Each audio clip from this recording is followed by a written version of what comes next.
সেদিন হাট থেকে ৩০ টাকা কেজি দরে তরমুজ কিনে এনেছিলাম। নামে মধু আর দেখতে তরমুজের মতো হওয়ার কারণে আমি ভেবেছিলাম খেতে হয়তো খুবই মজা লাগবে, মিষ্টি লাগবে। কিন্তু বাড়িতে কিনে আনার পর যে আমার সাথে এভাবে পপাট হয়ে যাবে সেটা আমি বুঝতেই পারিনি। দেখতে তো মনের মতো লাল ছিলই না, তারপরেও খেতে মিষ্টি না, কেমন জানি টক টক, খেতে একটু মজা লাগেনি। প্যানসা আর টক টক হওয়ার কারণে আপু আইডিয়া দিল যে তরমুজ মেখে খাওয়ার। আমি আমার জীবনে কোনোদিনও তরমুজ মেখে খাইনি, এই প্রথমবার, তাই আইডিয়াটা কাজে লাগালাম। আপু আমাকে বিট লবণ, শুকনা মরিচ আর সরিষার তেল দিয়ে ভালো করে তরমুজটা মাখিয়ে দিল। শসা দিয়ে খাওয়ার জন্য আম্মু আগেই বাড়িতে ঝাল লবণ বানিয়ে রেখেছিল।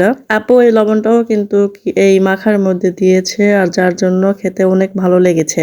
আমি একটু টেস্ট করে দেখলাম আর বুঝলাম যে একটু চিনি দিলে হয়তো খেতে অন্যরকম ভালো লাগবে। যেহেতু তরমুজটা মিষ্টি ছিল না, তাই অল্প একটু চিনি অ্যাড করলাম। আর যে কোনো মাখার সাথে আমি একটু চিনি বা গুড় অ্যাড করার চেষ্টা করি। আর আমার মতে মাখায় চিনি বা গুড় অ্যাড করলে খেতে আমার কাছে অন্যরকম স্বাদ লাগে। প্রপার ভাবে তরমুজ মেখে নেওয়ার পর এখন কিন্তু সুন্দর একটি স্মেল বের হচ্ছে আর খেতেও অনেক মজা লাগছে।